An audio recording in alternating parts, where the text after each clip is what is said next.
안녕하십니까. 한국과학기술정보연구원 김재수라고 합니다. 제가 오늘 말씀드리고 싶은 부분은 세 개의 키워드가 있습니다. 즉 오픈 사이언스, 그리고 디지털 트랜스포메이션, 그리고 애자일 스트래티지. 여러분들이 아시다시피 지금 4차 산업혁명 시대입니다. 연구개발, R&D 분야에 있어서는 마찬가지 4세대 R&D의 시대가 됩니다.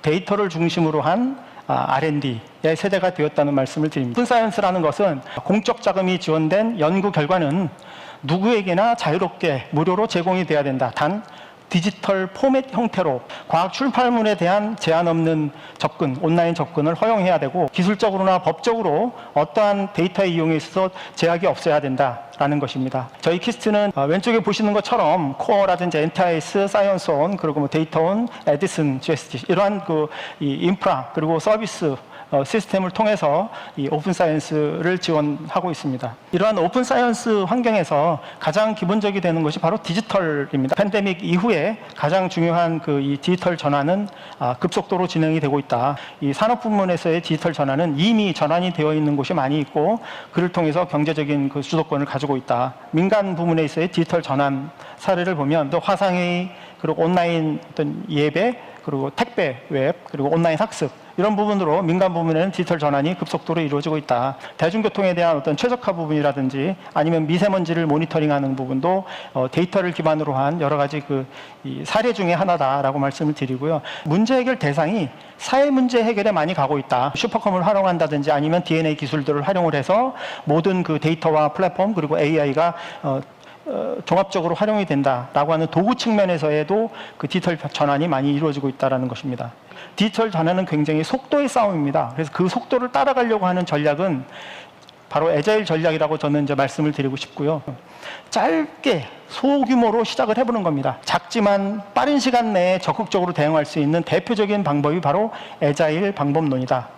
이 고객의 수요를 빠르게 반영을 해서 서비스를 넓히고 하는 온 디맨드 서비스 운영 체제로 개편을 하는 겁니다. 온라인 애자일 전략을 적용하게 되면 이 공공 부문에 있어서, 특히 R&D 부분에 있어서 애자일 도입을 하기 위해서는 사실 이런 부분이 좀 필요합니다. 실패하더라도 용인을 해야 되고, 그리고 그것을 성공했을 때에는 도전적으로 했기 때문에 그 도전에 따른 공정한 또 보상도 해줘야 된다는 것이 아무래도 R&D, 특히 공공 부문에 있어서의 애자일 전략을 도입할 때에는 굉장히 전제 조건이 되어야 되지 않냐. 그래서 저희 키스티는 데이터로 세상을 바꾸는 키스티를 슬로건을 해서 디지털 전환을 위해서 열심히 노력하는 한국과학기술정보연구원이 되도록 하겠습니다. 공공기술이 경제적 가치로 환원되게 하는 주역은 과연 무엇일까요? 기업입니다. 그중에서 특히 중소기업이라고 할 수 있는데요. 저는 4차 산업혁명이라고 하는 것을 크게 이제 4단계 모델로 설명을 드리고 싶습니다.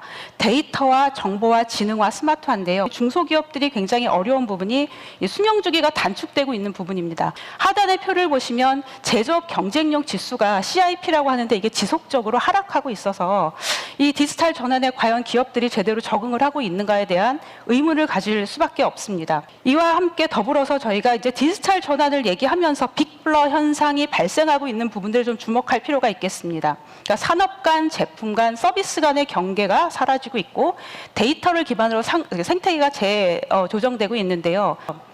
결국은 기술 공급자와 기술 수요자 간의 미스매치를 어떻게 해결할 것인가. 그래서 조금이라도 생산성을 높이는 데 기여할 수 있을까라는 것에 바로 이제 공공기술 사업화 지원의 영역이 있다라고 할 수가 있겠습니다. 기술 사업화를 지원하는 체제 역시 AI 기반이나 데이터 기반으로 이제 변화를 하고 있습니다. 가 있고 수요자가 있고, 이 사이에 R&D가 투자를 해서 그게 바로 매출이 되는 것이 아니라 이 사이에 긴 과정에서 굉장히 많은 의사결정 단계들이 있는데, 우리는 너무 간단하게 생각을 합니다. 예를 들어서 투자를 하면 그게 바로 사업화 매출로 나타날 거라고 생각하는, 실제는 그렇지 않거든요.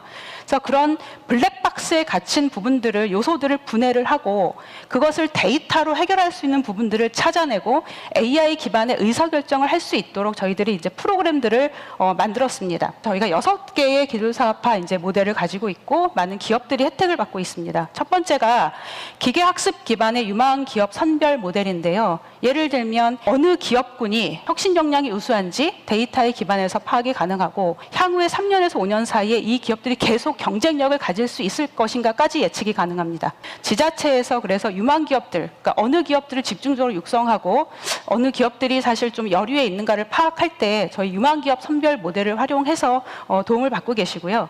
두 번째로는 이제 기술 사업화 역량 진단인데 기업이 스스로 자기 혁신 역량을 진단할 수 있도록 하는 부분들이 있고요. 세 번째가 글로벌 시장 경쟁력 평가 모델입니다. 글로벌 시장에서 1, 2위를 다투는 기업들하고 비교를 해서 경쟁 우위를 가질 수 있도록 정확한 수치를 제공하는 그런 모델이고요. 지능형 산업시장 분석 모델은 K-MAPS라고 하는데 여러분들께서 네이버라든가 아니면 휴대폰으로 바로 검색을 해서 예를 들면 물산업하고 딱 키워드를 넣으시면 한 10페이지 정도 자동 분석 보고서가 리포팅돼서 나옵니다. 당연히 그 안에 이제 저희가 백데이터, 굉장히 많은 어떻게 보면 국내 최대의 백데이터를 갖고 있기 때문에 가능하다고 할 수가 있겠습니다. 유망 아이템 발굴 추천 모델도 있습니다. 앞으로 한 3년 정도 어떤 사업 아이템이 뜰 것인가를 데이터에 기반해서 제시를 하고요. 마지막으로는 성과 모니터링하는 모델까지 저희들이 구축을 하고 있고 3년에서 5년 사이에는 완벽한 그 AI 기반의 기술 사업화 지원, 의사결정 지원 체제를 구축함으로써 보다 많은 기업들이 수월하게 저희 그 플랫폼을 이용할 수 있을 것으로 그렇게 예상이 됩니다.